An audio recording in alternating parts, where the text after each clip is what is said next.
and that doe steps into the opening, and at the moment of truth, instead of hearing a bang, I heard a snap, not once but twice. The hammer on the BLR was not falling on a dry chamber. We actually had a light primer strike that morning, and I don't know if it was because of the temperature. It was at 8 degrees that morning. Who knows? But life happens. Luck would have it, shortly after that, a bigger doe walked through, and we were able to take the first deer with the 220 Fury out of the 358. So I was pretty excited about that.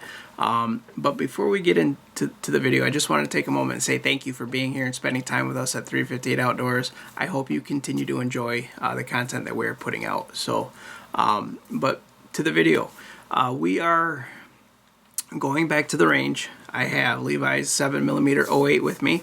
I have my 358 in the BLR. And we're taking the ammo that we used hunting, and we're running them into the clear ballistics gel block for the first time, which was really neat. Good experience. So, but prior to doing that, we did run the ammunition through the chronograph, so we would have good fresh velocity numbers, and then we were able to essentially extrapolate back to see pretty close estimate to what the impact velocities were at the time that we shot the animals. So we'll start with Levi's first, and just a little backstory. His animal was about 1.5 years old, forkhorn. It was his first buck, so I went ahead and let him take it. He was pretty stoked about that. The shot was about 40 yards, quartering to us. We're slightly above the animal on the side of a hill. Man, he put the shot right on the shoulder.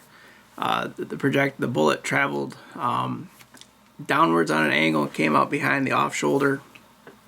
Fantastic shot. Could not have placed it any better. It ran about 30 yards and fell. The BLR, that animal came from the right, 40 yards as well. Slightly quartering to me. I missed the shoulder. It was walking. I guess it was quartering a little more than I had anticipated. My son reminds me every day that we talk about this that he made a better shot than I did, and he certainly did.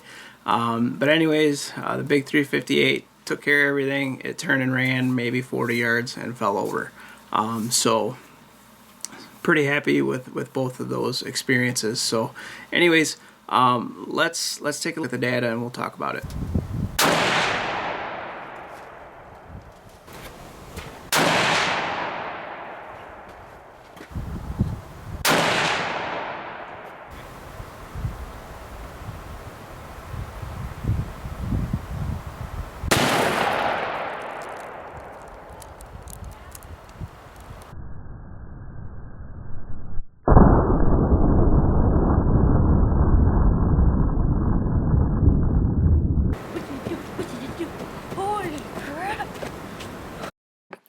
Okay, note to self and lesson learned. Take the gel block out of the wrapping before you shoot it. All the little plastic pieces we had to pick up was kind of ridiculous, but won't do that again. But okay, so now we're looking at the Spear 130 out of 7mm 08. That bullet has a ballistic coefficient of 394. In today's standards, not real exciting. Sectional density of 230. We had a 3-shot average muzzle velocity of 2,689 feet per second with a muzzle energy of 2,087 foot-pounds. Estimated impact velocity at 40 yards, 2,612 feet per second. Impact energy at 40 yards, roughly estimated 1,953 foot-pounds. 708 and the 130 Spear had 23.5 inches of penetration. The Spear expanded to 488, which is not quite twice its caliber, and I think that's pretty much due to the higher impact velocity. I think if that deer or that ballistic gel would have been another, down to 100 yards or a bit more, I think you would have seen that 7mm 08, that 130 Spear not fold back as much and have more of a classic mushroom, and therefore retaining having a larger expansion caliber, and thus retaining a bit more weight. Because we did hold on to about 72% of the original weight or 93 grains. Again, not exactly a replica to shooting his deer, in that spear had to travel through the shoulder, which I'm sure it lost and shed some weight there. But anyways, not a bad representation. And for a standard cup core, I like that spear. It worked really well. This is the second year in a row we've used it. Probably will be using it in the years to come for him, at least for the deer that we're shooting. Okay, looking at the wound track, you have expansion starting about a ½ inch.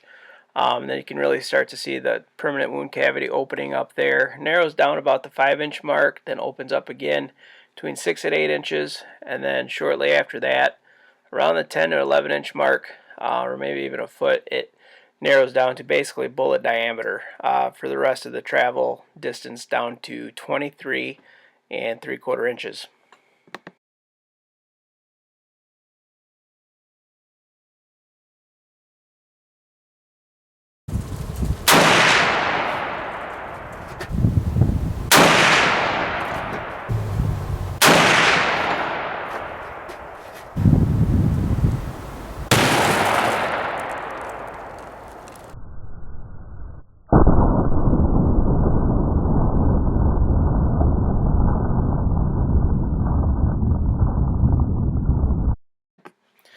Well, another lesson learned, make sure you put wood underneath your gel block so you don't break the plastic table that they're sitting on.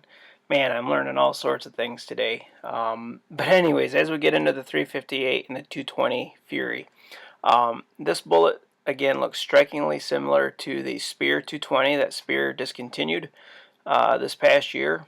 But frankly, I'm not sad anymore because the Fury performed every bit as well, if not better, than the Spear. Um, Truly a bonded bullet, as you can see that the lead flowed with the jacket. It was very accurate out of the BLR. I had 3 shots at 7/10 of an inch at 100 yards. Um, all in all, great bullet. So let's look at the particulars. It has a BC of 300, sectional density of 245. And again, the muzzle velocity that day was 2,423 feet per second for a 3-shot average. Muzzle energy, 2,868 pounds. Impact velocity at 40 yards, an estimated 2,315 feet per second, with an estimated energy at 2,617 foot-pounds. We only did penetrate 19 and 3/4 inches, though, which at the end of the day is not a big deal. Expansion caliber for the Fury was 716, and we had 94% weight retention, 206 grains. Again, can't say enough. When we look at the two combined, the 130 Spear and the 220 Fury, the Fury has a higher SD, therefore it should have penetrated more. But when you look at the sheer mass of that bullet after it's expanded, that's a lot of surface area to be pushing through some medium. So it doesn't surprise me that it didn't penetrate as deep as the 708 did. In addition, the 708 had striking velocity about 300 feet a second faster. So that certainly played a part. But at the end of the day, which one would I rather have? You're looking at it right there, the 358. So, but anyways, again, great test, great experiment. Really enjoyed it. Okay, now looking at the wound cavity for the 358. Much like the 708, we did see expansion start at about the 1-inch mark or just a hair before that.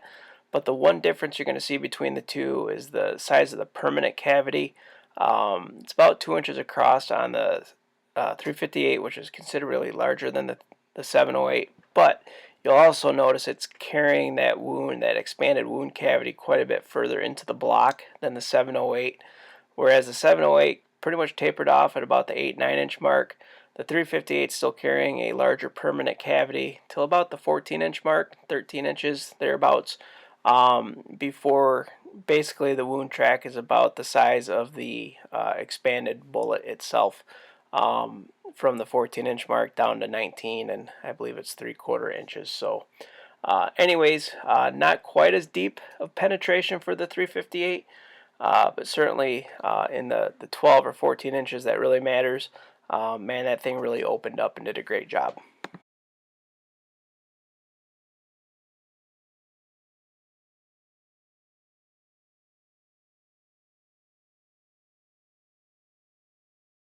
Well, here's one last look at the wound track side by side without the tape in the way. You can really see the difference between the two, but that little 708 did really great. Really pleased with it. And then with the 358, like I heard somebody else say, there is no replacement for displacement, and it certainly shows here.